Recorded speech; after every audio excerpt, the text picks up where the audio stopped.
드리겠습니다.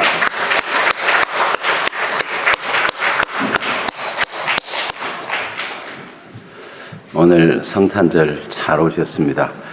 서로에게 반가운 마음으로 메리 크리스마스하고 한번 인사합시다. 메리 크리스마스. 성탄을 축하해요. 메리 크리스마스. 네. 오늘 예수님이 탄생하신 이 즐거움을 함께 공유하는 날입니다. 오늘 동방박사들이 목숨을 건 경배를 했다, 이렇게 제목을 정했는데, 오는 길도 그렇게 험하거니와 돌아갈 때도 죽을 뻔했어요.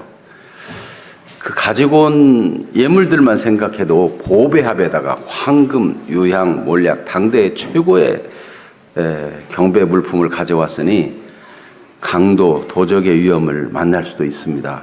우리 찬양한 것처럼 산을 넘고 물을 건너고 사막을 지나서 왔습니다. 도적대가 출몰하는 곳들을 통과해서 왔습니다. 그러면 동방각 박사들은 무엇 때문에 그렇게 목숨을 건 모험을 하는가? 누가 그 강한 권력자가 강요를 해가지고 죽을 수도 있지만 억지로 군대처럼 뒤에서 상관이 돌격 앞으로 명령하니까 총알이 빗발치는 곳을 지나가듯이 그렇게 동방박사들이 간 것인가?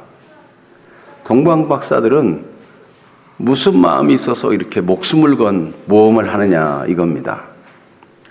그래서 오늘 성탄절에 우리가 주목해야 될 분은 동방박사가 아니고 동방박사가 목숨을 건 모험을 할 만큼 경배의 대상이 대단한 분이다 하는 것을 우리가 발견하고 찬양하기를 원하는 뜻에서 오늘 말씀을 보고자 하는 것입니다.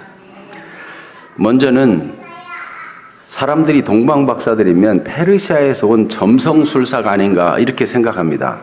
그런데 성경은 점성술에 대해서 인정하고 괜찮다고 말하는가? 두 번째는 동방으로부터 예수님을 경배하러 온 박사들은 어느 정도의 위험을 감수했을까? 세 번째로는 그들이 위험을 감수하고도 찾아와 경배해야만 되는 무슨 사연이 있는 것인가? 우리가 어떤 사건에는 다 사연이 있잖아요. 동방박사들이 목숨을 걸고 찾아온 무슨 사연이 있는가? 이렇게 살펴보도록 하겠습니다. 먼저 성경은 점성술에 대해서 인정하지 않습니다. 점성술과 거기에 담긴 미신을 엄격히 금지하고 있습니다. 신명기 17장 2절에서 7절에 보면 어느 성 중에서 어떤 남자나 여자나 할 것 없이 악을 행하면 다 멸해야 된다는 말씀하실 때 특별히 1월 성신에게 절하는 것, 이거 자세히 조사해가지고 1월 성신에게 절하는 것이 맞다면 가증한 일이고 남자나 여자나 불문하고 죽일 것이라고 증인들이 앞장서서 돌을 들어 치고 죽여야 된다라고 말씀하고 있어요. 그만큼 우상 숭배는 영적 간음이요, 하나님의 백성들의 정체성을 훼손하는 일이 있기 때문에 우상 숭배해서는 안 되는 것입니다. 예수 그리스도를 구주로 믿는 사람들이 첫 번째로 금지 명령을 받는 것이 우상 숭배입니다. 하나님과 우리가 혼인 서약과 같은 서약을 맺은 것이고 그런 계약 관계 속에, 은혜의 관계 속에 들어가게 된 거예요. 하나님의 놀라운 사랑을 받은 우리가 다른 신을 섬기는 것은 영적으로 간음하는 일과 같기 때문입니다. 하나님께는 무슨 점성술이나 미신의 도움이 필요한가? 하나님께는 그 어떤 귀신의 도움도 필요하지 않습니다. 예수님께서는 귀신이 말하는 것을 허락하지 않았어요. 예수님의 제자들보다 더 먼저 예수님의 기적을 보고 하늘의 위대한 메시지를 들은 사람들보다 더 먼저 예수님을 알아본 것이 누구예요? 귀신이에요, 귀신. 귀신 들린 자의 입을 통해서 하나님의 아들이요, 벌써 오셨냐고, 때가 되기도 전에 우리를 멸하러 오셨냐고 알아봤어요. 예수님은 어떻게 하시죠? 마가복음 10장 34절 같이 읽어봅니다. 예수께서 각종 병이 든 많은 사람을 고치시며 많은 귀신을 내쫓으시되 귀신이 자기를 알므로 그 말하는 것을 허락하지 아니하시니라. 아멘. 여러분, 귀신은 예수님을 귀신같이 알아맞추는데 알기는 아는데 경배하진 않아요. 여러분, 성경을 알기는 아는데 예수님을 예배하지도 않고 믿지도 않는다면 귀신에 잡혀있는 수준이 아닌가, 이렇게 진단해 볼 수 있겠죠. 여러분, 중심을 다해서 예수님을 알아보고 경배하고 높이는 분들이 되기를 축복합니다. 마땅히 우리가 해야 될 바인 것입니다. 그러면 도대체 그 별이 나타나가지고 동방에서 온 박사들을 인도했다는데 그 별은 무엇일까? 학자들 간에 분분히 생각을 합니다. 이 별이 어떻게 해서 인도했을까? 또 마지막에는 이 예수님 태어난 곳을 막 비춰가지고 저 집이다 이렇게 알게 됐다는데 어떻게 했을까? 별들이 쫙 나란히 서가지고 쫙 빛을 비췄을까? 별의별 생각들을 다 합니다. 여러분들은 어떻게 생각하세요? 여러분, 점성술사만이 알아보는 것이 아니고 점성술사가 아닌 사람도 알아볼 수 있도록 하나님이 비추시는 겁니다. 이 동방에서 온 박사들은 알아볼 수 있었어요. 예수님의 제자들은 배에서 풍랑으로 바람 때문에 고난당하다가 예수님이 오시니까 유령이다, 귀신이다 이렇게 생각했어요. 예수님이 오시는데도 몰라봤죠. 그런데 예수님이 이제 내니 두려워하지 말라 하고 오시니까 배에 영접했더니 바람과 바다가 다 잔잔해집니다. 또는 풍랑이 있는 바다 그 가운데 예수님이 잠들어 있을 때도 있었어요. 막 바람이 불고 풍랑이 요동쳐가지고 금방 배가 잠길 것 같았어요. 예수님이 제자들이 근심하며 깨울 때 어찌하여 의심하느냐라고, 너희가 왜 믿음이 없느냐라고 말씀하시면서 바람과 바다를 꾸짖으시니까 잠잠해졌어요. 우리 하나님은 천지를 창조하신 분이시고 자연 만물과 우주 천체 하늘의 별들도 다 움직일 수 있는 분이세요. 그래서 여호수아 때는 여호수아가 하나님이 하늘의 해와 달도 별도 움직일 수 있는 분이라고 믿고 아모리 사람들을 멸하기까지 해와 달을 묶어두는 기도를 해요. 해도 달도 멈춰 있으라고 기도합니다. 그랬더니 하나님이 그 기도를 드시고 해와 달을 멈추셨어요. 해와 달을 멈췄다는 뜻은 다른 말로 하면 무슨 뜻이죠? 시간이 멈췄어요. 시간이. 하나님은 시간을 만드신 분이시고 해와 달을 만드신 분이시고 자연 질서를 잠시 멈출 수 있는 분이세요. 그러니까 여러분, 점성술사가 묘한 신통력이 있어가지고 그 별을 알아봤고 점성술 가진 사람만이 그렇게 경배하러 온 것이다, 그렇게 볼 수 없는 거죠. 하나님이 역사하시면 다른 사람에게는 모르는데 하나님이 쓰시는 사람에게는 보여지고 들려지도록 하실 수 있는 것입니다. 바울은 예수님이 나타났는데 다메섹으로 예수 믿는 사람을 잡아 죽이려고 갔을 때 어떻게 됐습니까? 사람들은 천둥이 울었다. 그리고 못 알아들었어요. 바울은 사울아 사울아 내가 어찌하여 나를 박해하느냐 알아들었어요. 하나님이 알아들을 자에게는 알아듣게 하시고 봐야 될 사람들은 보게 하시고 깨닫게 할 사람은 깨닫게 하시는데 오늘 영적으로 보고 듣고 깨닫는 은혜가 주어지기를 축복합니다. 동방 박사들이 대단히 신통한 사람이라서가 아니라 하나님이 계시하면 계시를 받는 사람은 보이고 알게 되는 거예요. 성령의 감동으로 기록된 말씀, 영적 비밀인데 육신의 생각만 가진 사람은 봐도 보지 못하고 들어도 듣지 못해서 졸리긴 한다 그러고 내 체질이 아닌가 보다 이렇게 생각하는 사람이 있는데 그렇지 않습니다. 여러분, 하나님께서는 모든 사람이 구원을 받으며 진리를 아는 데 이르기를 원하십니다. 잠시 비늘 같은 게 벗겨져야 돼. 육신의 생각, 세상적인 잘못된 지식, 편견 이런 것들이 벗겨지고 하나님의 은혜가 임하면 말씀이 보여지고 깨달아지고 믿어지고 믿음 안에 자라나는 그런 은혜가 있게 되기를 축복합니다. 하나님 그렇게 역사하시는 분이세요. 그러니까 동방 박사들이 대단한 것이 아니고 하나님께서 그렇게 보여주시고 인도하시고 하나님이 그렇게 인도하셔서 보게 하신 것입니다. 그러니 성탄절에 산타크로나스나 동방 박사들을 주목할 것이 아니고 하나님을 주목하고 하나님이 주목하게 하시는 예수 그리스도를 주목하고 이렇게 되는 것이 마땅한 것입니다. 점성술은 황도 12궁에 그런 징조가 있다고 하는데 그 어떤 성좌에서 사람이 태어나면 잘된 운명이라든지 뭐 이런 식으로 점성술을 치는데 어느 날 그 성자가 나타나면 어떤 모양으로 나타나면은 그 별자리를 보고 이 오늘의 운수는 나쁘겠다 좋겠다 이렇게 점을 친다는 거예요. 미신적인 거죠. 거기다가 그렇게 별이 나타난 걸 보고 그 별에다가 제사를 지내고 별을 숭배하고 별도 하나님이 지은 피조물에 불과한 것입니다. 하늘의 별이나 땅의 어떤 목석, 돌, 금은, 동 무엇으로도 형상을 만들거나 거기 절하거나 경배해서는 안 되는 것이죠. 그래서 점성술은 하나님이 필요해가지고 필요한 때 사용한 것이 아니고 하나님의 계시로 인도하신 것이다. 이렇게 올바로 알아야 되는 것입니다. 하나님의 큰 은혜가 있게 되기를 축복합니다. 아멘. 그럼 얼마나 위험했을까? 이 동방에서 온 박사들이 지리적인 환경을 볼 때 동방에서 왔으니까요. 동방에서 유대 나라로 오려면은 어떻게 돼요?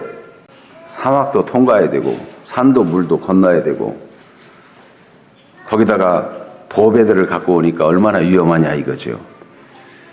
고린도후서 11장 26절에서 27절에 보면 바울 사도도 복음을 전하는 선교 사역을 하면서 이 광야의 위험도 지났다고 말합니다. 여러 가지 위험들을 당하면서도 복음을 전했다는 거예요. 고린도후서 11장 26절에서 27절을 같이 읽어볼까요? 여러 번 여행하면서 강의 위험과 강도의 위험과 동족의 위험과 이방인의 위험과 신의 위험과 광야의 위험과 바다의 위험과 거짓 형제 중에 위험을 당하고 또 수고하며 애쓰고 여러 번 자지 못하고 줄이며 목마르고 여러 번 굶고 춥고 헐벗었노라. 바울은 고생을 즐기는 사람이라서 그럴까요? 좀 고생하는 게 취미라서 그래요? 바울은 마음에 강건함을 받았어요. 이 복음을 전하지 않으면 화가 있을 것 같아요. 내가 받은 이 값진 복음을 내가 맡은 이 복음을 전하지 않으면 안 된다는 그런 강력한 감동과 감화 속에서 빚진 자의 심정으로 복음을 전하고자 춥고 헐벗고 자지도 못하면서 그런 고난을 당했어요. 여러분 복음을 맡은 바울이 그랬다면 이 복음에 시작되는 예수 그리스도를 경배하기 위해서 하나님이 동방 박사들의 마음에 불을 주신 거 아니겠습니까? 아무리 길이 험하고 강을 건너고 산을 넘고 광야를 지난다 해도 도적의 위험, 강도의 위험이 있다 할지라도 광야를 지나면서 제대로 먹을 것이 없다 할지라도 그들은 하나님이 보내신 그리스도를 경배하고야 말겠다는 간절함이 주어져 있지 않겠습니까? 여러분 하나님이 우리를 인도하실 때 우리의 마음에 소원이 일어납니다. 간절함이 일어나요. 그것을 무시하면 안 돼요. 성령의 불을 소멸하는 사람들이 되지 않기를 바랍니다. 성령께서 소원을 주시고 마음을 주시고 끓는 열정을 주시는데 난 지금 바빠. 난 지금 돈이 없어. 난 너 그렇게 하기 너무 힘들어. 이만해도 그냥 괜찮은 거 아니야? 이렇게 하면서 그거를 없애버리면 안 돼요. 성령의 사람으로 살기를 축복합니다. 여러분 한 해를 마감하면서 새해를 다짐하고 뭔가 결심하고 좀 더 온전한 신앙인으로 더 온전함이 주님의 교회다움을 위한 부르심이고, 주님께서는 우리를 점도 없고 흠도 없이 거룩한 삶으로 주님 다시 오실 주님 앞에 나타나기를 힘쓰기를 원하는데, 그저 그럭저럭 대충 살고 그렇게 될 일이 아닙니다. 여러분, 이 연말에 하나님은 성령으로 여러분 마음속에 다짐을 주시고 새롭게 할 마음들을 주실 것입니다. 그걸 잠재우지 말기를 바랍니다. 여러분, 부담스러워도 새해 작정서를 좀 써보고 새해 이루었으면 하는 것과 하나님 앞에 간절한 열망을 가지고 기도해서 기도 제목을 교회를 위한 것, 개인을 위한 것, 가정을 위한 것 좀 적어보고 하나님 앞에 머무는 시간이 있어야 될 거 아니에요. 여러분, 하나님은 여러분을 사랑하시고 인생을 그저 그럭저럭 낭비하는 것이 아니라 값진 인생으로 살기를 원하십니다. 소원을 주시고 열망을 주실 때 그거를 무시하지 마세요. 결단하고 실천하면 하나님이 감당할 힘을 주시는 분이세요. 아예 마음에서부터 아무것도 계획하지도 않고 품지 않는 사람에게 하나님은 아무 일도 하실 수 없어요. 하나님은 인격적인 하나님이기 때문에 억지로 끌고 가는 분이 아니고, 우리 하나님은 감동하시고 인격적인 반응을 원하시고 그런 분이세요. 하나님은 절대 폭군이 아니세요. 오해하지 마세요. 어떤 분은 목사님 좀 야단도 좀 쳐주세요. 하나님도 야단 안 치는데 내가 왜 야단 치겠어요? 하나님이 한번 야단 치면은 팔이 부러질 수도 있지만은 어쨌든 간에 여러분, 우리는 자원해서 기쁨으로, 이 동방박사들이 누가 강요한 것이 아니고 하나님이 보여주시고 알게 해주시니까 감동받아서 자원으로 막 한 거 아닙니까? 그런 은혜가 있게 되기를 축복합니다. 영적인 관점에서도 이게 보통 일이 아닙니다. 요한계시록 12장 4절 말씀에 보면 이게 보통 일이 아니라는 게, 사탄이 예수님의 탄생을 막으려고 하늘의 큰 용과 바다에서 올라온 짐승, 세상 권력, 땅에서 올라온 짐승, 거짓 선지자들을 통해서 이 땅에 태어나지 못하게 하려고 막을 뿐만 아니라 복음을 전하지 못하게 하고 복음 받은 사람들이 절망하도록 계속 공략하고 있는 거예요. 지금까지, 주님 오시는 날까지 계속, 주님 오실 때부터 시작해서. 보세요. 예수님을 태어나지 못하게 하려고 방해한 일을 사도 요한은 요한계시록 12장 4절에 기록했는데 한번 읽어볼까요? 그 꼬리가 하늘의 별 3분의 1을 끌어다가 땅에 던지더라. 용이 해산하려 하는 여자 앞에서 그가 해산하면 그 아이를 삼키고자 하더니, 그 아이가 누구냐면 예수 그리스도예요. 용이 낳기만 하면 삼키려고. 여러분, 헤롯이 예수님 낳았다는 소식 듣고 어떻게 해요? 죽이려고. 동방박사들에게 그대들이 가서 먼저 경배하라. 그리고 내게도 통보해달라. 그럼 나도 가서 경배하겠다. 실상은 악한 살인 의도를 가지고 위장해서 말했어요. 동방박사들이 하나님의 인도를 따라 딴 길로 가고 나니까 어떻게 했어요? 그 지경에 2살 아래 아이를 다 죽였어요. 베들레헴 주변의 아이들이 다 죽었어요.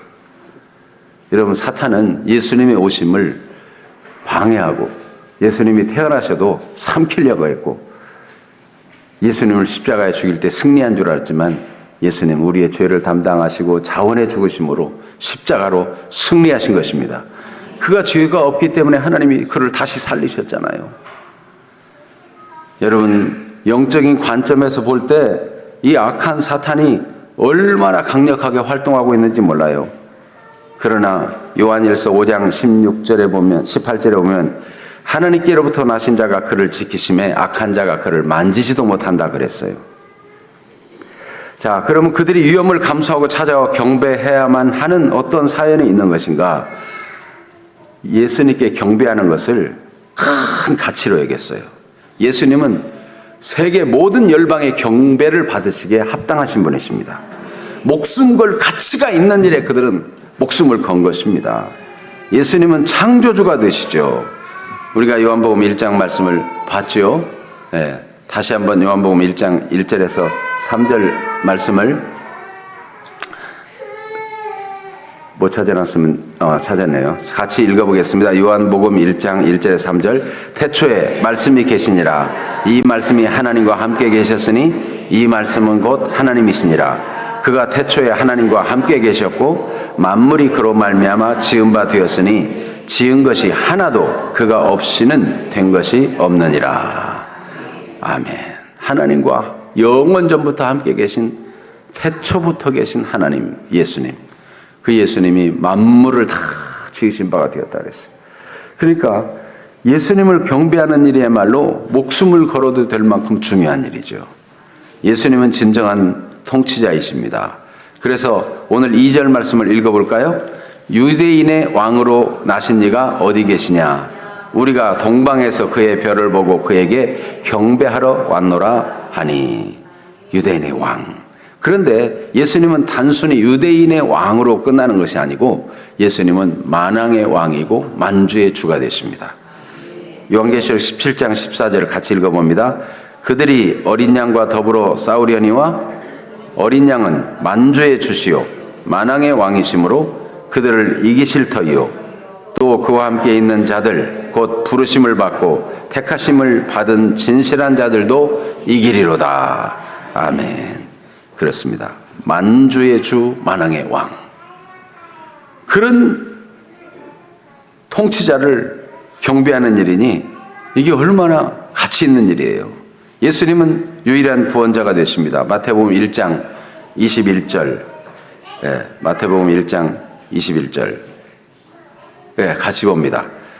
아들을 낳으리니 이름을 예수라 하라. 이는 그가 자기 백성을 그들의 죄에서 구원할 자이심이라. 아멘. 예수님 친히 말씀하시길 내가 곧 길이요 진리요 생명이니 나로 말미암지 않고는 유일하시다는 거예요. 내가 곧 유일한 길이요 유일한 진리요 유일한 생명이니 나로 말미암지 않고는 아버지께로 올 자가 없느니라. 사도행전 4장 12절에도 천하 사람 중에 구원을 받을 만한 다른 이름을 세상에 준 일이 없습니다. 그러므로 여러분, 사람들이 세상에서 종교를 만들어 가지고 교주가 되고 자기가 숭배받기를 원하고 이 험한 것에 우리는 속지 말아야 돼요. 구주는, 세상의 구주는 모든 죄를 사하고 사단을 발 아래 두고 사단의 머리를 깨뜨리는 진정한 왕은 예수 그리스도 오직 한 분이십니다. 하나님과 우리 사이의 중보자도 오직 한 분이십니다. 자, 그러니까 예수님을 생각하면 정말 경배할 가치가 있어요. 디모데전서 2장 4절 5절도 같이 읽어볼까요? 하나님은 모든 사람이 구원을 받으며 진리를 아는 데 이르기를 원하시느니라. 하나님은 한 분이시요 또 하나님과 사람 사이의 중보자도 한 분이시니 곧 사람이신 그리스도 예수라. 예수님은 유대인의 왕으로 나셨지만 유대인의 경배만 받는 것이 아니고 이렇게 동방박사들의 경배를 받으심으로 예수님은 온 천하 만국의 왕이시고, 예수님이 오신 이 복음, 예수님 오셔서 하실 이 복음의 내용, 이 예수님의 존재와 예수님의 행하신 일과 예수님이 주시려고자 하는 모든 복은 온 천하 만민이 다 알아야 될 일이에요. 온 천하 만민에게 다 증거되기를 원하시는 거죠. 마가복음 16장 15절 같이 읽어봅니다. 또 이르시되 너희는 온 천하에 다니며 만민에게 복음을 전파하라. 그래서 오직 성령이 너희에게 임하시면 너희가 권능을 받고 예루살렘과 온 유대와 사마리아와 땅끝까지로 내 증인이 되리라. 예수님은 이렇게 온 땅끝까지 모든 민족이 다 구원받고 모든 사람이 구원받기를 원하시는 겁니다. 그러니까 예수님은 경배받기에 합당하신 분이세요. 얼마나 우리 사람들을 대해서 좋은 뜻을 갖고 계신지 몰라요. 여러분들을 향해서 하나님과 우리 주 예수님은 너무너무 좋은 뜻을 갖고 계세요. 하나님이 나한테 왜 이래 이렇게 생각하는 사람은 오해하고 있는 거예요. 지금 뭔가 잘못 알고 있는 거예요. 하나님은 여러분을 얼마나 사랑하는지 자기 목숨까지 내주신 분이고 이 뜻을 변치 않았어요.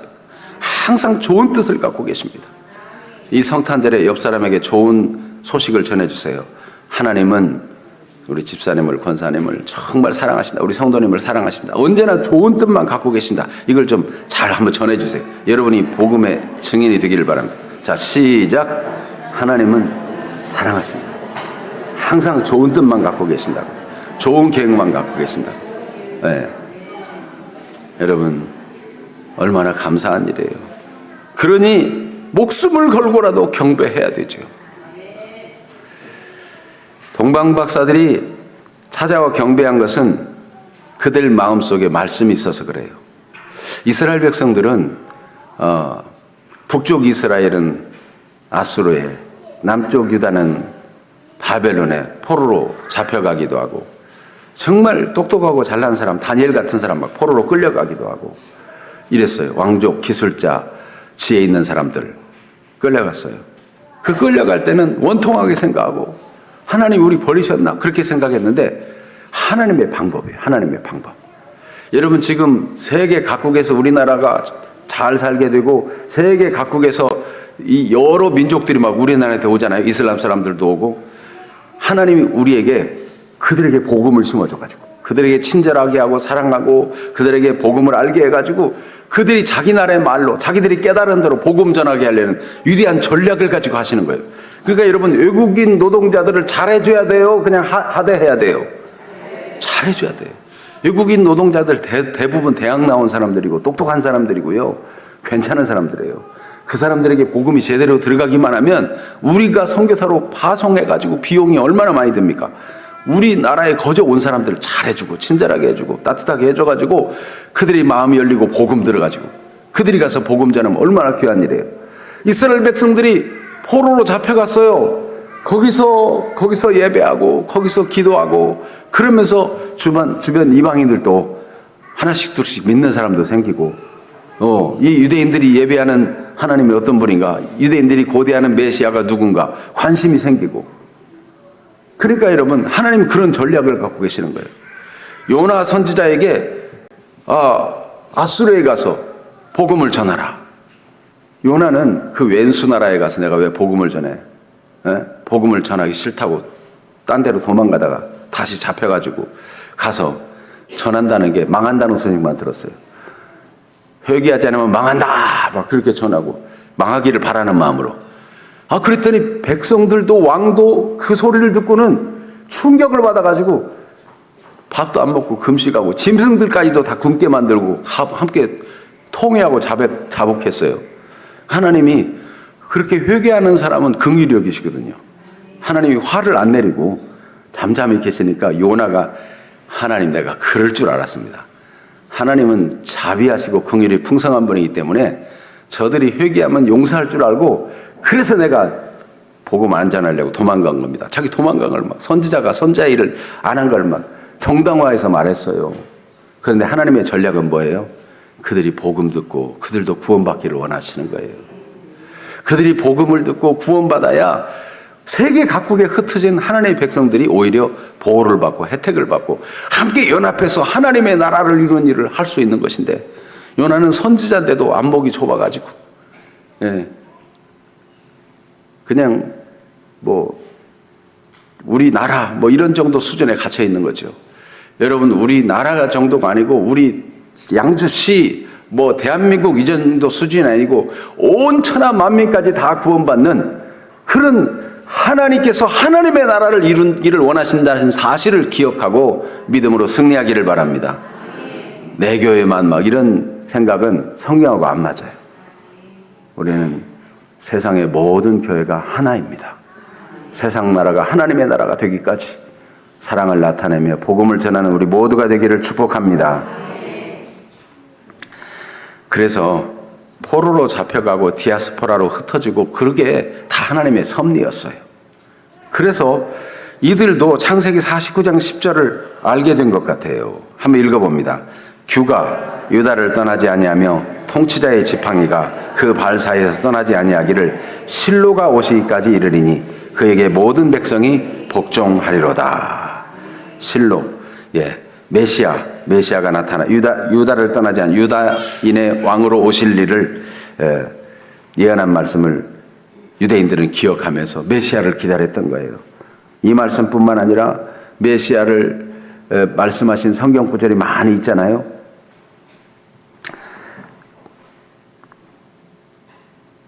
결국 동방 박사들은 흩어진 나그네들, 디아스포라들을 통해서 복음을, 하나님의 말씀을 들었고 영향을 받았을 것이고, 하나님께서 그렇게 별로 계시를 보여줄 때 연결을 시켜서 깨닫게 되었고, 결국은 그 별의 인도를 따라 경배하러 오게 된 것입니다. 그래서 여러분, 말씀이 중요해요. 하나님 말씀이 우리 안에 담겨 있으면 하나님의 인도를 잘 받을 수 있어요. 어떤 사건이 나타날 때 말씀이 딱 생각나가지고, 아, 하나님이 지금 이 사건을 주신 것은 이런 이유 때문이 아닌가 하고 딱 연결시키도록 깨달음을 주시는 거예요. 그래서 자녀들과 함께 말씀을 공부하고 암송하고, 여러분 이 말씀을 기억하는 일이 중요합니다. 여러분 이제 올해의 말씀 하나씩 다 정하라고 하는 거, 오늘까지 꼭 정하세요. 오늘까지.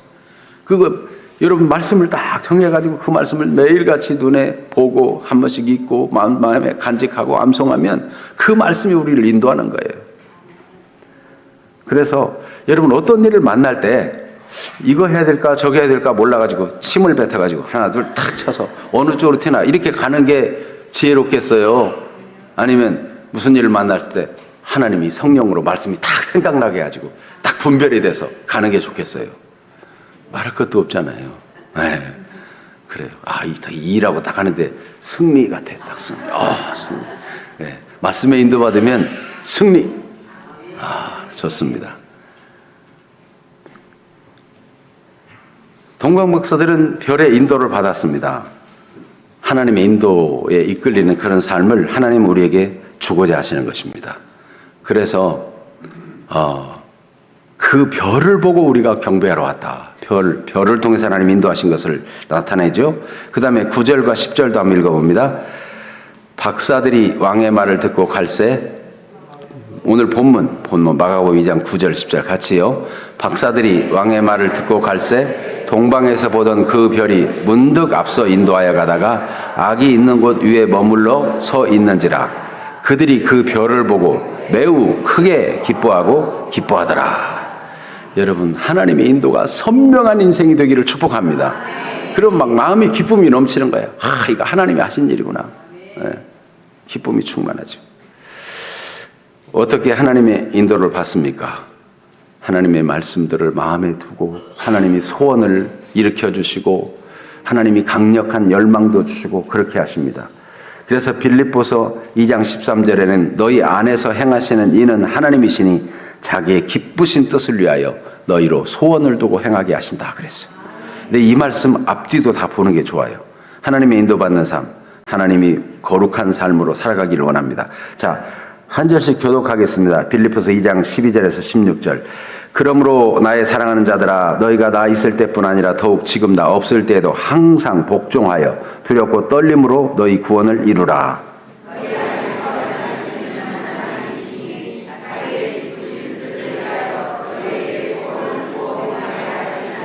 모든 일을 원망과 시비가 없이 하라.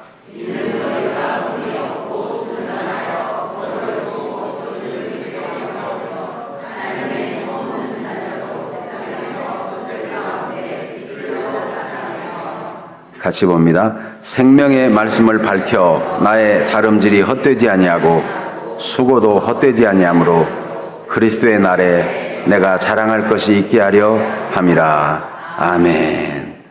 여러분, 거룩한 삶으로 살아가고 원망과 시비하지 말고 계속 믿음으로 하나님의 인도받아 살기를 바랍니다. 하나님이 여러분을 복음을 듣고 구원받게 하셨지만은 사탄은 지금도 복음 전하는 자들의 수고를 헛되게 하려고 험한 것에, 육신적인 것에, 세속적인 것에 눈을 돌리고 거기에 세상으로 돌아간 대마처럼 되기를 간절히 원하고 있어요. 할 수만 있으면 택한 자도 미혹하려고 하고 우는 사자처럼 두루다니며 삼키를 찾고 있어요. 믿음을 굳게 하여 마귀를 대적하기를 바랍니다. 하나님께 순복하고 순종하기를 바랍니다. 그럴 때 하나님의 인도를 계속 받을 수 있습니다. 네. 이렇게 바울 사도도 다름질을 하고 온갖 수고를 다 했는데 이 수고가 헛되지 않기를 바란다. 뜻은 사탄은, 악한 영들은 그 수고를 헛되게 하려고 역사하고 있다는 거예요. 그러니까 여러분, 동방박사들은 어떤 유혹이 있고 걱정이 들고 염려가 생겨도 그것들을 다 뒤로 하고 그 끝내 가고 또 가서 마침내 어느 날 별의 인도가 사라져가지고 어디로 가야 되나. 상식적으로 유대인의 왕궁으로 갔다가 음음한 헤롯의 말을 들었지만 다시 별이 인도해가지고 베들레헴에 태어나신 예수님을 경배하게 되었습니다. 여러분, 아브라함도 하나님이 너의 본토 친척 아비집을 떠나 내가 너에게 지시할 땅으로 가라 할 때 아브라함은 그 가나안 땅으로 하나님이 지시한 곳으로 가려고 하다가 마침내 거기에 이르렀다 그랬어요. 여러분, 믿음의 생활을 시작하신 분들 끝까지 포기하지 말기를 바랍니다.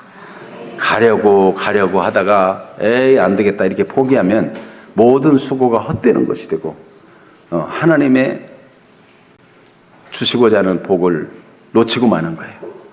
여러분, 한 해를 어떻게 살아왔든지 이제부터 새로운 마음을 가지고 여러분 믿고 지금까지 믿음으로 달려온 수고가 헛되지 않도록 더 믿음이 증가되고 성장하고 성숙한 그런 분들이 되기를 축복합니다. 아멘. 기도하겠습니다. 하나님 우리 아버지, 동방 박사들이 목숨을 건